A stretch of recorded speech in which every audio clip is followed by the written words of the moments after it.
तो आज का ये वीडियो होने वाला है इस कोर्स का चौथा वीडियो और इस वीडियो में हम लोग जानेंगे जैसे कि पिछले कुछ वीडियोस में हम लोगों ने क्या सीखा कि मार्केट कैसे काम करता है, स्टॉक जो है वो क्या होता है, शेयर्स का जो बाय सेल होता है वो किस टाइप से होता है, स्ट्रक्चर क्या है, क्यों स्टॉक मार्केट इंपॉर्टेंट है, ये सब चीजें बेसिक थी। आज से थोड़ा थोड़ा आपको एडवांस चीज मजा आना शुरू होगा क्योंकि इसके बाद जो वीडियोस आएंगे वो लगातार 4 वीडियोस एक ही दिन में अपलोड हो जाएंगे क्योंकि कुछ वीडियोस हैं जो पहले से ही रेडी हैं बट वो टेक्निकल थे, तो इसीलिए ये वाला पहले क्लियर हो जाएगा तो वो भी मजा आएगा देखने में आपको। तो समझते हैं आज के इस वीडियो का इंपॉर्टेंस। देखो, बात हो रहा है स्विंग ट्रेडिंग सीखने का, ठीक है, लेकिन स्विंग ट्रेडिंग भी अगर आप सीखना चाहते हो तो आपके माइंड में आता होगा यार टेक्निकल का गेम है स्विंग ट्रेडिंग। ऐसा नहीं है, थोड़ा सा फंडामेंटल का इनपुट है इस चीज में, और जो भी चीज का इनपुट है चाहे टेक्निकल का है चाहे फंडामेंटल का है, आपको टेंशन नहीं लेना है। हाँ, कुछ एक बात है कि बहुत ज्यादा टाइम लग गया इस कोर्स को कंप्लीट करने में, अभी कंप्लीट हुआ नहीं है, हो रहा है। तो जिन्होंने शुरुआत में इनरोल किया है तो उनको लग रहा होगा क्या हुआ यार मेरे साथ कुछ फ्रॉड तो नहीं हो गया, तो ऐसा कुछ भी नहीं, आपको टेंशन नहीं लेना है। सारा वीडियोस अब आएंगे, टाइमली आएंगे, ठीक है। इसके बाद तो मैंने बताया ना आपको 3 से 4 वीडियोस एक ही दिन में आपको मिलेंगे देखने को। इस वीडियो में आपको पता चलेगा कि आपको किसी स्टॉक को एनालिसिस कैसे करना है कि ये स्टॉक अच्छा है ट्रेडिंग करने के लिए या इस स्टॉक को इग्नोर कर दें, ठीक है। क्योंकि देखो, अभी हम लोग स्विंग ट्रेडिंग करेंगे, हम लोग सिर्फ एक तरह का स्विंग ट्रेड नहीं करने वाले हैं कि सिर्फ 2-3 दिन वाला ट्रेड के आज लिए 2 से 3 दिन में निकल गए। हम लोग BTST भी देखेंगे कि आज खरीदें, कल गैप अप खुलने वाला स्टॉक होता है, कल गैप डाउन खुलने वाला स्टॉक होता है, वो कैसे डिफाइन करेंगे, वो कैसे फाइंड आउट करके उसका फायदा उठाएंगे। दूसरा, हम लोग वो स्टॉक्स देखेंगे जिसमें आज एंट्री बना के 8 दिन 10 दिन वाला ट्रेड लें और अच्छा प्रॉफिट राइड करें, वो देखेंगे। और तीसरा, हम लोग एक लॉन्ग टर्म वाला भी देखेंगे कि अगर एक बार मस्त एंट्री मिल जाए उसमें तो फिर उसको महीनों तक राइड किया जा सके, 50% 100%, इवन जो स्टॉक का प्राइस है कई बार आपको डबल होते भी दिखेगा। तो ये सारे मेथड्स एक एक करके जो है हम लोग जानेंगे, लेकिन सबका जो बेस होता है ना, हर चीज को देखो, एडवांस पॉइंट क्या बोला मैंने, सीखने के लिए बेस स्ट्रांग होना चाहिए। तो इस वीडियो में आपको बताऊंगा कि फंडामेंटली आप एक कंपनी को कैसे जस्टिफाई करते हो, क्योंकि शुरुआत में मेरे साथ ये प्रॉब्लम होता था जब मैंने स्टार्ट किया था स्विंग ट्रेडिंग या ट्रेडिंग जो भी बोल लो, तो खासकर स्विंग ट्रेडिंग का बात कर रहे हैं। तो ऐसा होता था, मैं अपने माइंड से देख रहा हूं एक स्टॉक को, चलो ठीक है 2000 का स्टॉक है, गिर के हो गया 1800, मुझे लगने लगा कि ये सस्ता हो गया, ठीक है। एक चीज देखो, मैं बताता हूं, बहुत पहले, ठीक है, बहुत सारे वीडियोस मैंने भी देखे इंटरनेट पे। कुछ लोग हैं जो पूरा टेक्निकल करते हैं, कुछ लोग हैं जो बोलते हैं कि फंडामेंटल ही सबसे मेन चीज है, बाकी सारे चीज गार्बेज है, टेक्निकल का कोई काम ही नहीं है। ऐसा नहीं है, जो भी लोग आपको बताते हैं वो अपने माइंड से ही बताते हैं, मैं जो बता रहा हूं वो भी अपने माइंड से बता रहा हूं, बट एक्सपीरियंस ये है जो कि मेरे लिए सच है और आपके लिए भी सच हो जाएगा कि फंडामेंटल एनालिसिस जब आप करोगे तो आपको ये पता चलेगा कि क्या बाय करना है, लेकिन टेक्निकल एनालिसिस आपको ये बताएगा कि कब बाय करना है, ठीक है, या क्या सेल करना है, ये बताएगा कब सेल करना है। एंट्री फंडामेंटल नहीं दे पाएगा, एंट्री आपको टेक्निकल देगा, किस चीज पे करना है वो फंडामेंटल दे पाएगा। अदरवाइज क्या होगा ना, मैं बताता हूं, अच्छा से अच्छा स्टॉक में भी अगर आप टेक्निकली छोड़ के फंडामेंटल अप्रोच करके घुसोगे तो अच्छे से अच्छे स्टॉक में आप टॉप पे खरीद लोगे। मान लो HDFC बैंक टॉप पे खरीद लिया, 3 महीने 6 महीने साल भर आपने वेट किया, स्टॉक आपके प्राइस तक जाएगा ही नहीं और आप उस ट्रेड में लूज करोगे, सबसे बेस्ट कंपनी में भी लूज करोगे। और ऐसा भी है कि दुनिया का सबसे जो घटिया कंपनी है ना, हाँ, डेली लोअर सर्किट नहीं लगना चाहिए, उस कंपनी में भी आप पैसा बना सकते हो। आपको मैं एक और मेथड बताऊंगा, अभी याद आ गया बताते बताते, जिससे कि आप सर्किट वाले स्टॉक्स का फायदा उठा पाओगे, बट मेक श्योर कि उससे पहले आपका सारा बेस स्ट्रॉन्ग कर दो, वरना क्या होगा कि कुछ लोग, जैसे मैंने गेम ऑफ ट्रेडिंग में देखा कि कुछ लोग हैं जो ज्यादा ही बिगनर होते हैं और वो क्या होता है कि उस चीजों को गलत तरीके से अप्लाई कर देते हैं अपने माइंड के अकॉर्डिंग। मैं हमेशा सोच के चलता हूं ये सारा चीज जो है मैं जो बता रहा हूं वो मैं जिस तरह समझा रहा हूं सामने वाला उसी टाइप से समझेगा, बट मुझे बाद में पता चला कि कुछ लोग उसी टाइप से समझते हैं, कुछ लोग उससे, और मैं जितना सोचता हूं उससे भी एक्सपर्ट लेवल पे जाके सोचते हैं कि मैंने बताया मान लो एक सेटअप की ये वाला सेटअप, यहाँ वो उसका एडवांस वर्जन खुद बना लिए, कॉन्सेप्ट मिल गया, उसके एडवांस लेवल पे खुद चले गए। कुछ लोग होते हैं जो कि मैंने बताया उसको कुछ और वो समझ लिए हैं कुछ और, उसको अप्लाई भी कर रहे हैं। तो इसीलिए मेक श्योर करूंगा पहले कि आपका वो सारा चीज पहले क्लियर करा दो तब वो, क्योंकि सर्किट वाला जो स्टॉक वाला मैं ट्रेडिंग बताऊंगा ना, वो ऐसा है कि उस पर गलती का गुंजाइश नहीं किया जा सकता। ऐसे स्टॉक में मैंने आइडिया में 23% का राइड किया था, अडानी ग्रीन एनर्जी में बहुत पहले जब 350-400 का था, उस समय भी लगभग 7 अपर सर्किट लगातार जो है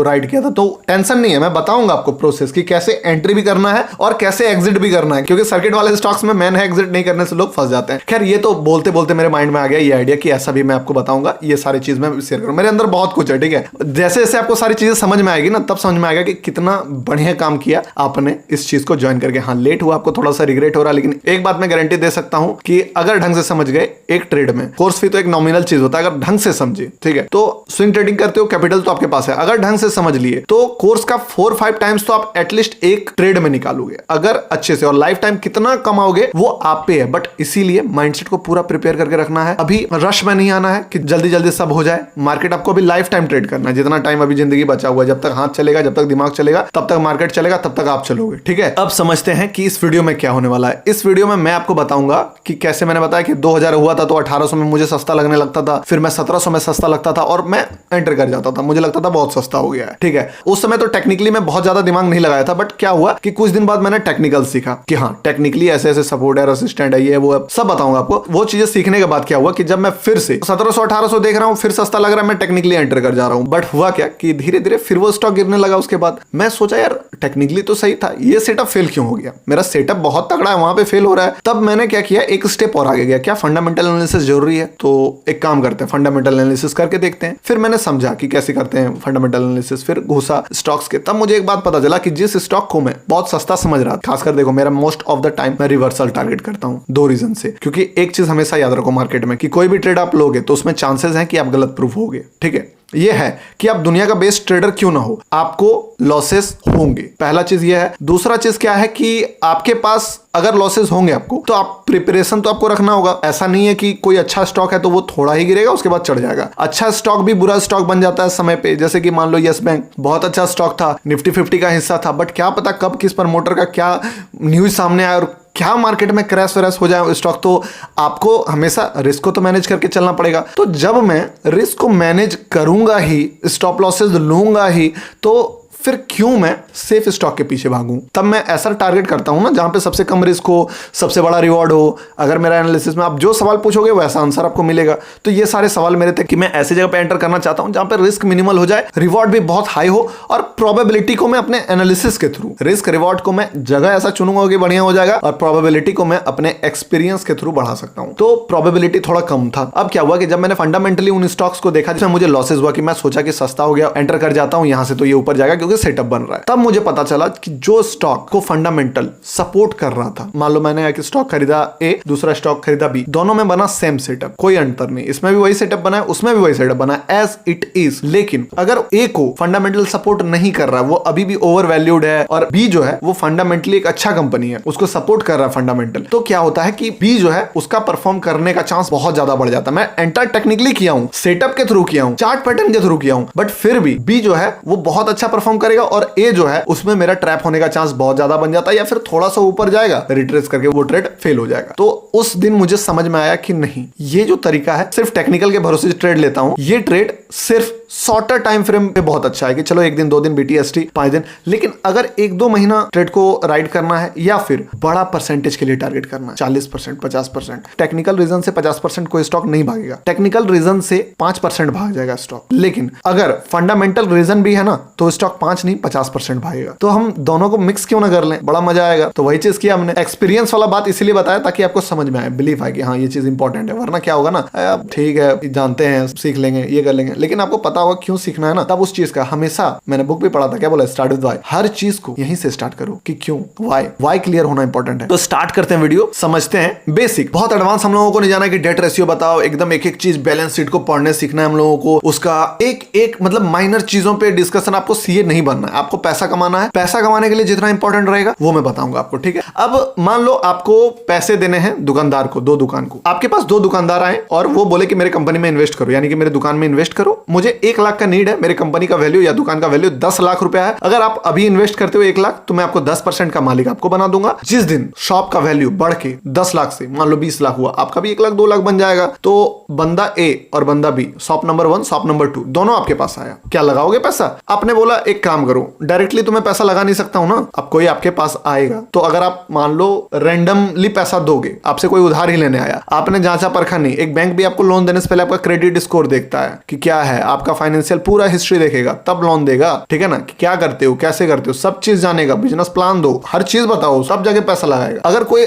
बढ़िया बंदा होगा तो चाहे वो दुकान में लगाए, म्यूचुअल फंड में लगाए, शेयर में लगाए, कहीं भी पैसा लगाएगा, पहले वो रिसर्च करेगा ना कि क्या मैं जो अपने तरीके से समझ पाता हूं, एनालिसिस कर पाता हूं, उस चीज को करूंगा, मुझे बढ़िया लगेगा जो चीज, तब मैं करूंगा। क्योंकि ऑप्शन आपके पास बहुत सारे हैं, 6000 कंपनी है, किस कंपनी में पैसा लगाएं, कैसे पता चलेगा? यही एनालिसिस करके। दूसरी चीज, अगर कोई रैंडमली करता है तो उसको रिजल्ट ऐसे भी नहीं मिलता। तो मैंने क्या बताया था कि टेक्निकली एंटर करेंगे बट फंडामेंटली हम लोग को तो पता रहेगा कि किस कंपनी में क्या करना है हम लोग को। तो चलो, अब मान लो शॉप नंबर 1 शॉप नंबर 2 दोनों आपके पास आए हैं कि पैसा लगाओ, ये अपॉर्चुनिटी है। तो आपने बोला एक काम करो, मुझे पूरा डिटेल चाहिए, तुम्हारी दुकान का जन्म कुंडली दो, ठीक है, हर चीज, तभी मैं देखूंगा, मुझे लगेगा तो मैं पैसा डालूंगा। तो उन्होंने बोला ठीक है, क्या क्या चाहिए आपको? आपने बोला आप ये बताओ कि कितना का माल दुकान में अभी करंट पड़ा हुआ है, इन्वेंट्री। उन्होंने बोला 2 लाख का माल अभी रखा हुआ है। मान लो कपड़े की दुकान है तो 2 लाख का कपड़ा का माल रखा हुआ है, या मान लो उसका दुकान फोन्स का है, फोन इलेक्ट्रॉनिक्स का है, तो उसके 2 लाख का सामान उसके दुकान में एट अ टाइम मौजूद है, इन्वेंट्री बोलते हैं उसको। अब ये बताओ कितना पैसा तुम्हारा मार्केट में उधारी है जो कि कस्टमर्स लिया है, तुमको मिलने वाला है। उन्होंने बोला कि 1.5 लाख रुपया जो है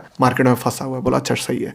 ये बताओ कि दुकान खोला होगा जब तुमको खर्चा तो लगा होगा ना, कि फर्नीचर बनाए, इन्वर्टर खरीदें, एसी लगवाएं, इलेक्ट्रिसिटी, तुमने मतलब इन्वेस्ट किया है पैसा, फिक्स एसेट, वो कितने का है? तो बोला 3 का है, बट अभी इसका वैल्यू मान के चलिए 2 लाख, मतलब 2 लाख का सामान उसके दुकान में है, फिक्स एसेट, और इन्वेंट्री जो है वो लगभग संपत्ति बोल सकते हैं इसको, एसेट 2 लाख का है। ये बताऊंगा फाइनेंशियल टर्म में, इसका अलग लैंग्वेज है। देखो लैंग्वेज सुनने से हम लोगों को क्या मतलब है? हम लोगों को मतलब है काम हो जाए बस। काम कैसे होगा मैं बताऊंगा। मतलब पैसा कमाना है, पैसा कमाने सीखेंगे, उसके लिए जो जो सीखना पड़े वो सब सीखेंगे। तो ये चीज हो गया। अब बताया कि अच्छा एक बात बताओ, ये सब तो ठीक है, कर्जा तो लिए होगे ना, दुकान कैसे खोले तुमने? सारा पैसा अपना डाला, किसी से लिया या क्या किया? बैंक में कितना लोन है? लोन तो भैया 2 लाख का लोन है। इससे जब पूछे शॉप नंबर 1 से, सारा चीज सेम था इसका भी, बट ये बताया कि लोन 5 लाख का है इसके सर पे। ये बताओ कि तुमसे कितना आदमी पाता है, क्योंकि तुम जहां से माल उठाते हो, मान लो तुम्हारा एसी, कूलर, फ्रिज, रेफ्रिजरेटर, तुम भी तो कहीं से माल उठाते होगे, तो वो तो आपको उधारी में माल दे रहा है या कैश में ले रहा है, आप पता नहीं, बट अगर उधारी में दे रहा है या तुमको किसी को देना है तो वो तो बताना होगा ना तुमको, तुम्हारे सर पे कितना लायबिलिटी है। तो बताया कि 2 लाख अभी लायबिलिटी चल रहा है, माल देना है दूसरे को, माल का पैसा दिया नहीं है, माल ले लिया है, बेच दिया है, बट उसका जो पेमेंट है वो नहीं किया, वो ड्यूज है 2 लाख का। बोला अच्छा ठीक। आपने उनसे पूछा कि ये बताओ कितना मंथली बनता है पैसा? बोला पैसा तो 2 लाख बन जाता है। इसने भी बताया 1.5 लाख बन जाता है। आपने बोला वो तो समझ रहा हूँ कि 2 लाख बनता है, बट इसमें खर्चा भी तो है, बिजली बिल है, रेंट है, स्टाफ रखे होगे, खुद का भी आना जाना खर्चा, सब चीज बात करके नेट टू नेट जेब में कितना आता है? बोला 50,000 आता है जेब में। इन्होंने भी बोला 50,000 आता है। अब देखो एक कंपनी को अगर आप दूर से देखोगे क्या दिखेगा कि 10 लाख इस दुकान का भी वैल्यू है, 10 लाख इस दुकान का भी वैल्यू है, 50,000 मंथली ये भी कमा रहा है या 50,000 मंथली ये भी कमा रहा है, चलो ये 60,000 ही बोल दे कमा रहा है, ठीक है। तो अगर आपको एनालिसिस करना नहीं आएगा ना, तो आप बाहर से देखोगे तो क्या दिखेगा? ये भी बढ़िया कौन है? बढ़िया ये है। क्यों? 10 लाख का दुकान तो ये भी मिल रहा है, 10 लाख में ये भी मिल रहा है, बट ये महीने का 60,000 कमा रहा है। अगर आप डीपली जाओगे तो आपको ये भी पता चलेगा 5 लाख का लोन है भैया इसके सर पे, लायबिलिटी है, इसका इंटरेस्ट भी देने में खर्च लग रहा है, कभी अगर खुदा ना खास्ता थोड़ा मार्केट डाउन हुआ, इसका हालत खराब होने वाला है, ये इसका लोन छोटा है, ये तो जल्दी चुका पाएगा ना उससे। कहते हैं ना कि हमेशा मार्केट तो एक जैसा नहीं रहता है, मार्केट कभी ऊपर कभी नीचे, जैसे स्टॉक मार्केट होता है, कभी बुल्स कभी बियर्स, कभी ऐसे ऑफलाइन मार्केट भी है। तो इस हिसाब से आपको ये कंपनी ज्यादा बेस्ट लगेगा, बट बाहर से देखोगे बिना रिसर्च बिना एनालिसिस का तो ये कंपनी ज्यादा बेस्ट लगेगा। बट यही चीज को स्टॉक मार्केट में, अब यही चीज को हम लोग फाइनेंशियली सीखेंगे कैसे करना है मार्केट में। बहुत ज्यादा कॉम्प्लेक्स चीजें नहीं बताऊंगा, पहले बता दे रहा हूं, क्योंकि सीखने का मकसद ये है पैसा कमा सके। पैसा कमाने के लिए डीप में जाने का इस चीज का तो जरूरत नहीं है, जिस चीज का डीप में जाना है उस चीज का डीप में जाएंगे, बट इस चीज का जितना जाना है उतना ही डीप में जाएंगे, ठीक है। उसके बाद अगर आपको डीप में जाना हो तो आप इस पे जाओ डीप में, कोई दिक्कत नहीं है, नॉलेज खराब चीज नहीं होता, बट ज्यादा नॉलेज भी दिक्कत होता है, इसीलिए डीप में जाओ। जितना अगर आपको सीखने के लिए जाना है ना तो जाओ डीप में आप। अब ऐसा है कि आपने ये चीज तो समझ गया कि अच्छा ये सारा चीज है। अब इस स्टॉक में ये चीज करके आप ढूंढ सकते हो, अभी 2 स्टॉक है आपके पास, ठीक है ना, दोनों में सेम सिचुएशन है। ट्रेड कौन सा लेंगे हम लोग? ये वाला ट्रेड लेंगे, इसीलिए ये सेटअप देख रहे हैं। चलिए स्टार्ट कर। ये सब जो वर्ड मैंने बोला ना, 2 लाख कर्जा, उधारी, समझ लो लोन वगैरह, ये हम लोगों ने लोकल लैंग्वेज में बात किया, ठीक है। बट इस चीज को फाइनेंशियली में हर चीज का एक एक वर्ड है, हालांकि वर्ड जानना आपको बहुत इंपॉर्टेंट नहीं है। जैसे कि गेम ऑफ ट्रेडिंग में मैंने क्या बताया कि कैंडल का नाम पता होना इंपॉर्टेंट नहीं है, कि कैंडल बुलिश हरामी है या इन्वर्टेड डोजी है या पिन बार है। आपको जानना जरूरी है कि वो कैंडल बोल रहा है क्या, वो कैंडल का स्टोरी क्या है, वो कैंडल के पीछे का साइकोलॉजी क्या है, ये चीज जानना ज्यादा इंपॉर्टेंट है। लोग रट तो लिए हैं, नाम तो पता है उनको कि ये कैंडल को बोलते हैं पिन बार, बट क्या पिन बार, वो जहां पे बना है उसका क्या वहां पे रोल है, वो चीज जानना ज्यादा इंपॉर्टेंट है। तो वही चीज है, नाम से मतलब नहीं है। स्टार्ट करते हैं यहीं से। भारतीय एयरटेल करके एक कंपनी है, स्टार्ट कर देते हैं इसका एनालिसिस में हम लोग अब समझते हैं। अभी जैसे कि क्या खुला है, टिकर टेप, आप जहां चाहो वहां से देख सकते हो। ग्रो कर ऐप है आपके मोबाइल में, उसमें भी फंडामेंटल दिखता है, अब स्टॉक्स में भी दिखता है, शायद जीरोधा में भी अगर टिकर टेप पे ही लेके जाता है, कोई इसके लिए प्रीमियम कुछ भी देने का जरूरत नहीं है। गूगल में भी सर्च करोगे मिल जाएगा, मनी कंट्रोल में भी देखोगे वहां भी दिख जाएगा। बस देखना क्या है ये इंपॉर्टेंट है, कहां देखना है ये इंपॉर्टेंट नहीं है। हम लोग क्या देख रहे हैं कि देखना क्या है। अब यहां से स्टार्ट होता है कुछ चीजें। अब देखो, अब ये जो चीजें हैं ये है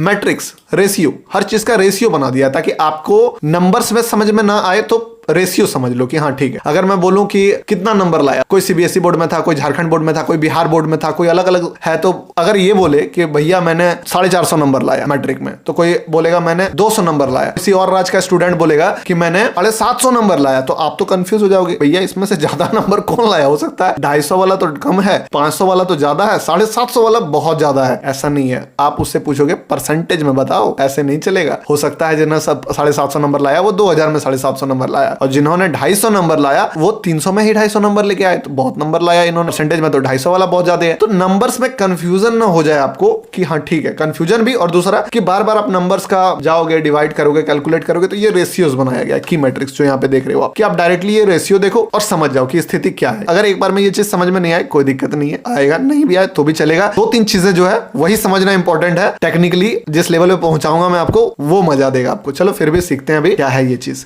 यहाँ पे ये 2-3-4 चीज को सीखने से पहले आप चल जाओ अभी रेशियो को क्या, अभी पहले हम लोगों को पता करना है कितना नंबर है। मान लो वो झारखंड राज्य में ही नंबर लाए, तो मान लो 500 फुल मार्क्स है। अच्छा, फुल मार्क्स एक सब्जेक्ट में कितना है, टेस्ट का कितना है, प्रैक्टिकल कितना का है, थ्योरी कितना का है, ये सारा चीज कौन कौन सब्जेक्ट है, टोटल कितने सब्जेक्ट है, ये सारा चीज पता करते हैं हम लोग। उसके बाद रेशियो, परसेंटेज कि कितना लाया वो देखेंगे। फाइनेंशियल पर पढ़ते हैं हम लोग। ये क्या है, balance sheet, cash flow, income. बहुत डीप में नहीं जाना है, क्यों बता नहीं सकता हूं, नहीं जाके फायदा नहीं है। अब देखो टाटा मोटर, देखो अब यहां जैसे कि आप देखोगे बैलेंस शीट में ही देखते हैं हम लोग, ठीक है। पहले इनकम देखते हैं, बैलेंस शीट बाद में देखेंगे। चलिए, कैश फ्लो सब चीज देख सकते हो। इनकम में आपको मेन चीज जो है ना मेरे लिए काम करता है वो है इनकम, और दूसरा उसका एसेट। मैं 2 चीजों पर फोकस करता हूं। अगर कंपनी प्रॉफिट करी, कई बार आप देखोगे कि कंपनी का अर्निंग आता है एक दिन पहले या एट अ टाइम, जब आया अचानक बहुत बड़ा मूव आता है। इन्फोसिस जैसा बड़ा कंपनी जिसको बोलते हैं लार्ज कैप, आप और मैं भले ही टेक्निकल देख के एंटर कर रहे हैं वो कर रहे हैं, बट बहुत सारे जो इन्वेस्टर हैं वो म्यूचुअल फंड हुए या जो बड़े मतलब फॉरेन वाले ट्रेडर्स हैं, इन्वेस्टर हैं, वो वही देख के आते हैं, ठीक है, कि कंपनी का नेट इनकम कितना है, प्रॉफिटेबिलिटी बढ़ रही है कि नहीं है, नेट इनकम बढ़ रहा है कि नहीं है, ये सारा चीज। जैसे ही नेट इनकम, सबसे मेन इंपॉर्टेंट चीज, जैसे रेवेन्यू और नेट इनकम घटता है, क्योंकि देखो बढ़ और घट क्या सकता है, नेट इनकम और यही सब चीज। बाकी अगर उसमें कुछ फ्रॉड होता है तो वो तो खैर नेगेटिव इंपैक्ट डालेगा ही, बट अगर उसका इनकम खराब आता है, जैसे इन्फोसिस का कुछ दिन पहले आया था, कितना डाउन हुआ, 10% गिर जाता है मार्केट। ग्लैंड फार्मा पहले से ही दिखना शुरू हो गया कि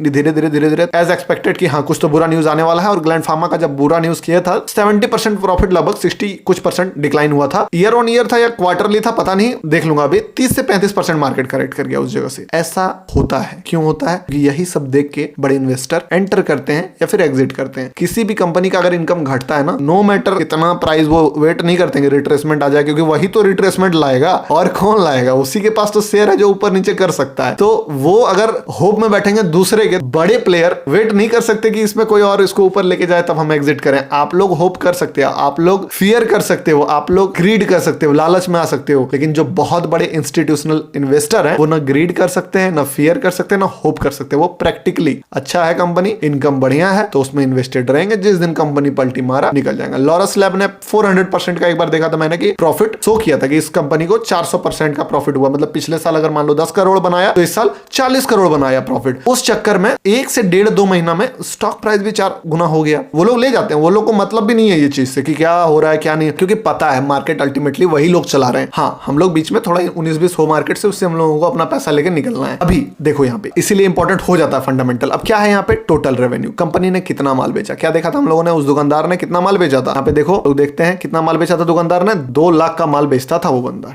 उसने 2 लाख 1.5 लाख, तो समझ गया टोटल रेवेन्यू। इबिट्टा वगैरह ये सब चीज अभी छोड़ दो, जानना हो तो जानो, ठीक है। बाकी मैं कंफ्यूज कर दो, बाकी मैं आपको कंफ्यूज नहीं करना चाहता हूं, सिंपल रखना चाहता हूं। दूसरा चीज देखो, नेट इनकम कितना बेचा, ये सब जो भी टैक्स था, profit after tax, earning before, सब ठीक है। अभी जो चीज है वो है नेट इनकम। ये बताओ मोटा मोटी, जैसे हम लोगों ने यहाँ दिया, ठीक है, तुम्हारा बिजली बिल कितना गया, टैक्स कितना गया, हमको नहीं पता, ये सब करना है। तुम ये बताओ जेब में कितना आया, 50,000। वही चीज में हम लोग यहाँ पर जेब में कितना आ रहा है, 4600। कब, 2015 में। फिर कब, 2016 में क्या ये बढ़ा, हाँ 6000 करोड़। 2017 में क्या हुआ, घट गया यार, ये तो 3700 करोड़ हो गया। रेवेन्यू, अरे यार रेवेन्यू भी तो 1,03 करोड़ हो गया था बढ़ के। माल तो बिका ठीक ठाक, बिजनेस तो धंधा बहुत अच्छा किया, लेकिन इसका इनकम घट गया। जरूर कहीं ना कहीं इसका पैसा जा रहा है, या तो एक्सपेरिमेंट में जा रहा है, लोन देने में जा रहा है, कुछ तो गड़बड़ है, या तो फिर कुछ इन्वेस्टमेंट किया है इसने अपने प्रॉफिट से, ऐसा हो सकता है। 2018 ऐसे ही हम लोग करके ये चीज। अब इसके बाद ये 2 मैट्रिक्स तो बहुत इंपॉर्टेंट है, टोटल रेवेन्यू, हमने माल कितना का बेचा, जेब में कितना पैसा आया। तीसरा चीज क्या है, अर्निंग पर शेयर। अब यहां से समझो कि जो भी आप शेयर खरीद रहे हो, अभी कौन सा शेयर है ये, भारतीय एयरटेल, एक शेयर का प्राइस है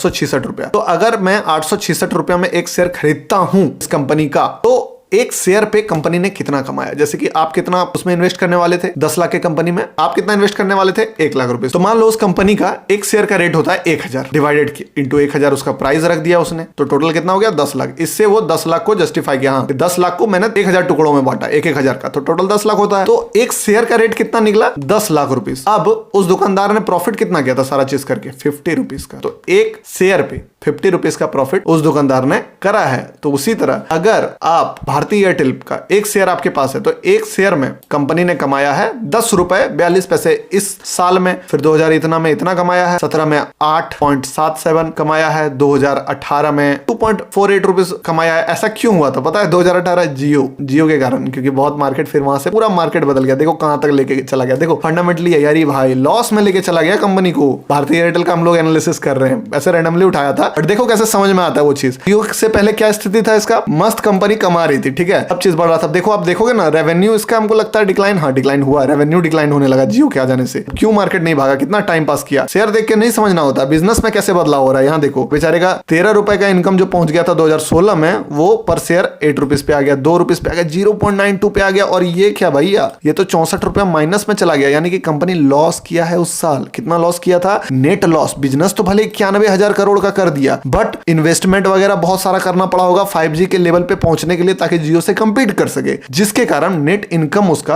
लॉस में चला गया। 32,000 करोड़ का लॉस किया। तो पर शेयर पे आपको लॉस बेयर करना होगा। अगर ये दुकानदार, मान लो कि बगल वाला दुकानदार जो था, वो दुकानदार कोई ऐसा मशीन या कुछ ऐसा ले आता है जिससे कि इसका गेम बजा दिया, ठीक है, अब इसका माल ही नहीं बिक रहा है, तो अब क्या करेगा ये भी कमा के, कुछ तो इसको दिमाग लगाना होगा। मान लो इसने एकदम रोड पे जाके दुकान खोला, एकदम मेन मार्केट में, ठीक है, पूरा लाइट वाइट लगा दिया, एकदम चमका दिया, एकदम ये दुकान अब सब कोई घुसने लगा, ये दुकान छोड़ दिया जाने, तो क्या करेगा, ये दुकान माइनस में जाएगा, इसका दुकान का शेयर प्राइस माइनस में चलने लगेगा, ठीक है। आपको हर दिन ये दुकान एक नया लो बनाते दिखेगा, बट आप क्या देखोगे कि बट ये दुकानदार भी तो कुछ करेगा ना। तो इसका रेवेन्यू मान लो 2 लाख से घट के 1.5 लाख हुआ, बट 1.5 लाख का धंधा चल रहा है, पर ये देख रहा है कि ये धीरे धीरे भैया इसका 2 लाख से 2.5 लाख 3 लाख मार्केट में कंपटीशन बढ़ रहा है। तो ये क्या करेगा, ये भी खर्च करेगा कि चलो हम भी लाइट लगाते हैं, चमकाते हैं दुकान को, झकास करेंगे, तब ना कंपीट कर पाएंगे, नहीं तो वरना मार्केट से बाहर हो जाएंगे। तो सेम चीज यहाँ पे हुआ, हालांकि ये थोड़ा अलग सेशन हो जाएगा, बट चलो मजा आ रहा है, ठीक है, आप भी सीखोगे। 64 चल गया अर्निंग पर शेयर, एक शेयर पे लॉस बुक किया है कंपनी ने। एडवांस जब सीखोगे कभी तो आपको समझ में आएगा कि लॉस वाला कंपनी आपको देखना होगा कि क्यों लॉस हो रहा है, उसके पीछे क्या रीजन है। अगर वो लॉसेस हो रहा है अभी ताकि फ्यूचर में प्रॉफिट हो सके, तब तो खैर ठीक है, वरना अगर लॉसेस हो रहा है क्योंकि कुछ है ही नहीं, मार्केट खत्म हो रहा है, उसका समय बीत रहा है उसका, अब भैया रेड फ्लैग है, उससे भागो।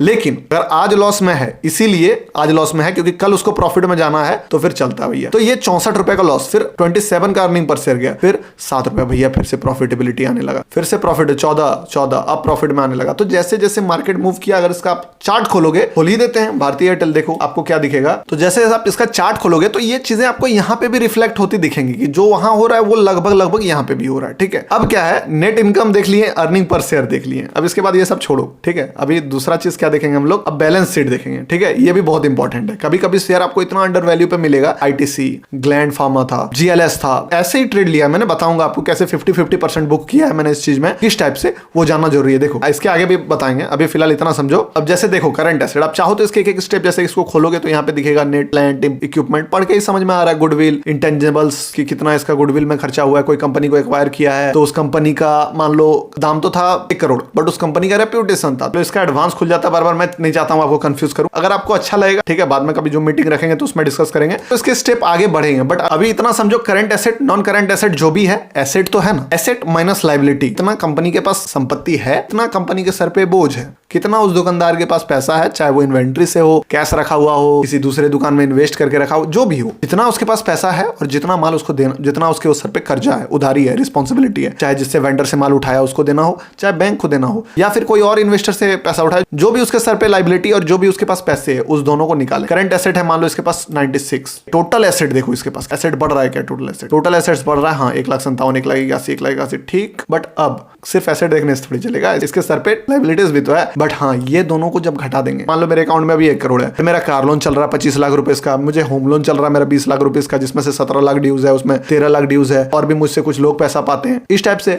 मैं भी कहीं से पाता हूं। तो क्या देखा जाएगा कि अगर मुझसे पूछे कोई कि आगे तुम्हारे पास टोटल कितना पैसा, तो मैं ये देखूंगा कि मेरे पास टोटल कितने पैसे हैं, किससे किससे मैं पाता हूं, सारा चीज कैलकुलेट करूंगा, और उसके बाद देखूंगा कौन कौन मुझसे पाता है, किसको किसको देना है, चाहे वो लोन बैंक हो, चाहे वो पर्सन हो, चाहे कुछ भी हो। उसके बाद मैं दिखाऊंगा चाहूंगा हाँ टोटल मेरा नेटवर्थ ये है, तो उसी टाइप टोटल इक्विटी निकलेगा। टोटल एसेट जो था, संपत्ति जो था, उसमें टोटल जितना खर्चा था वो माइनस किया, 54,000 करोड़ का इसका नेटवर्थ है। फिर बोल लो आप इक्विटी, वो बढ़ा 63 हुआ, फिर 46 हो गया, क्या बात है, फिर 72 हो गया, 72, फिर 74, अलग अलग इवेंट में देखो साल में, फिर क्या होता है, फिर हो जाता है 78, ये बढ़ रहा है। अब इसके एक स्टेप और आगे बढ़ेंगे, मुझे लग रहा है ये वीडियो थोड़ा डीप हो जाएगा, तो एक काम करते हैं, इस वीडियो को यहीं पर खत्म करते हैं कि अगला वीडियो में इसके आगे बताते हैं, ठीक है ना। आप इतना समझ गए इस वीडियो में क्या है, क्योंकि रेशियो अगर इसी में समझाएंगे तो थोड़ा सा तो प्रॉब्लम मेरे ख्याल से हो जाएगा, तो चलो ठीक है। हाँ, एक चीज समझना ज्यादा इंपॉर्टेंट है, ये अभी हम लोग सिर्फ इसका एनालिसिस किए, बट जब इसका एनालिसिस करेंगे इसके साथ किसका एनालिसिस करेंगे, कोई और कंपनी का। मान लो मैं एक फार्मा का कंपनी देख रहा हूं, सिप्ला अच्छा है या खराब है कैसे पता चलेगा, उसको कंपेयर करेंगे मान लो सन फार्मा से, बट ये इन्वेस्टमेंट का रूल है। अभी हम लोग स्टॉक ढूंढ लेंगे टेक्निकली, बस उसको फंडामेंटली देखेंगे कि हाँ ये ठीक है कि नहीं है। नेक्स्ट वीडियो में मैं आपको ये बताता हूँ कि ये रेशियो वगैरह आपको कैसे पढ़ना है। फिलहाल इस वीडियो को यहीं पर खत्म करते हैं, क्योंकि थोड़ा ज्यादा डीप भी हो जाएगा और थोड़ा ज्यादा बड़ा भी हो जाएगा, तो इसको समझो, डाइजेस्ट करो, फिर रेशियो में चलेंगे। जो बताया वो चीज को देखो, कितना कमाया, कितना सर पे का हिस्सा, दुकानदार वाला एग्जाम्पल से देखो, कंपनी वाला एग्जाम्पल से समझ में नहीं आएगा अगर बिगनर हो तो। इस बार अब रेशियो समझाएंगे, क्योंकि ताकि दूसरा कोई भी कंपनी आप देखो सीधे रेशियो देखो समझ में आ जाए, ठीक है।